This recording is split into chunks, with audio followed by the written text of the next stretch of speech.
and you have the choice to buy X on Ethereum or X on the Pulse chain, how will you choose which you're going to buy, right? That's the big question. And one way to look at it would be, okay, what's the price of X in both? What are the fees of both chains? And if I add the two together, in which of them I pay less for my X, right? That's one way to look at it, right?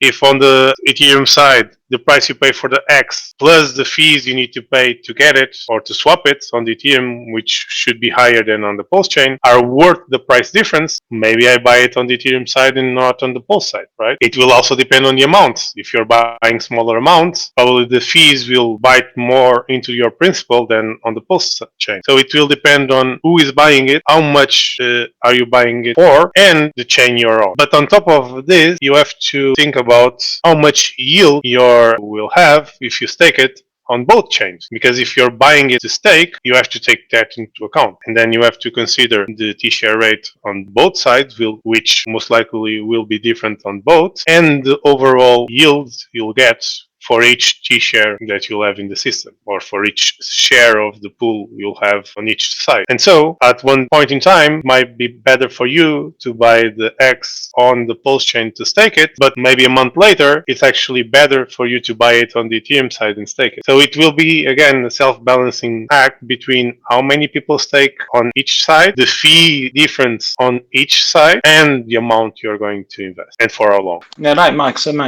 sense. Thanks. I mean, yeah, as far as I see, it just makes sense to just buy Hex because you're going to get, considering all the fees and everything, what to do next. So I had a question a little bit about the Pulse X. What's the best version to actually? What would you do with it? You got a Pulse X, and then it's like you can one side stating this is quite easy, But I've had a couple of times those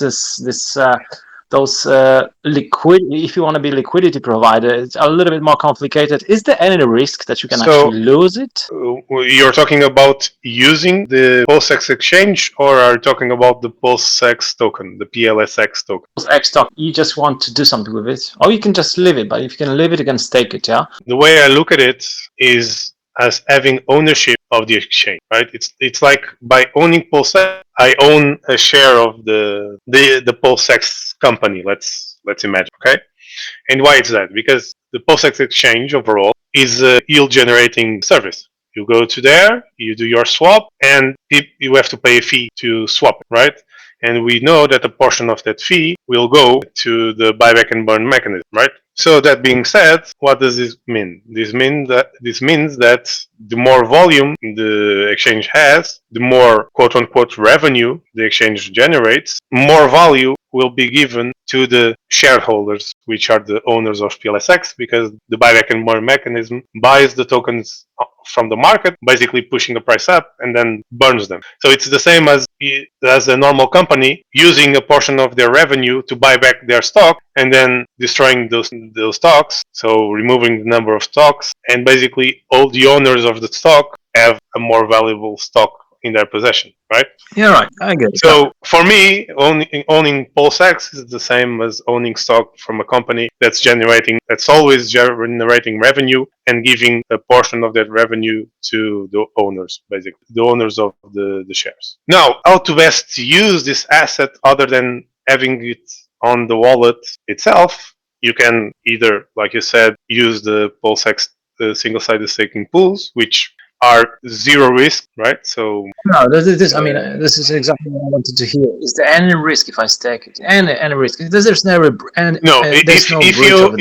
if you use the single-sided staking for the third-party tokens, the only risk you have is contract risk. But contract risk is you can see the contract, read the contract, and there's no risk of anything else, right? It's basically risk-free. Any moment, just stop doing it, and exactly. Yeah, it's like there's no risk. Exactly. You add however many tokens to the existing pools, and you remove them whenever you want. Of course, the more tokens you put in the pools and the longer you leave it there, the more value you'll accrue, as it's natural, but there's no risk. If you want to use your Pulsex to provide liquidity, then there are risks. Of course, you earn a portion of the fees that the users pay to use your liquidity, but you can have what's called impermanent loss, which can become permanent loss when you remove your liquidity. Let me just give you an example. So imagine you put 1,000 PLSX and 1,000 Pulse PLS. So basically 1-to-1. You have 1,000 of PLSX and 1,000 PLS, right?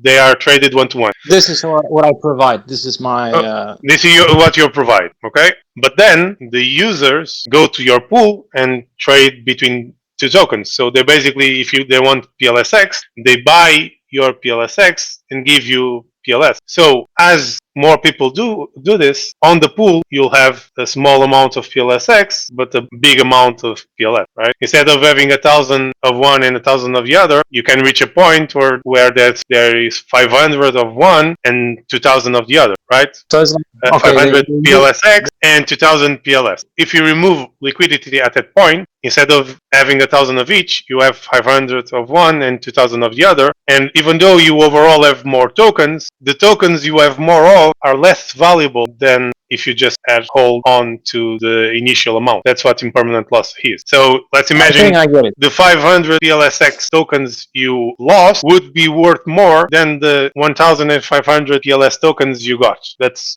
basically what impermanent loss is. Not that you actually lose, but you lost compared to if you had just hold the tokens yourself. You understand that? Yeah, I get it. It's like we see right now on the testnet that what is it like Pulse X to Pulse chain is like 3-to-1, and at the beginning was like 2-to-1. It's changed. So Exactly. that's what you're talking And about. for people to obviously take this risk, there needs to be a reward, and the reward is the fees that the users pay to do the transactions, the swap, and in some pools the incentive token. So those are the incentives for people to add their liquidity and have that risk, and that's why you can earn money by doing so, earn fee, but you can also overall lose in terms of value if you have a lot of impermanent loss when you remove your liquidity. So it really depends on what you're trying to do. You can actually, I think you can actually calculate all of it. Is it possible if your liquidity provider just to stop it at once? I mean, or it's just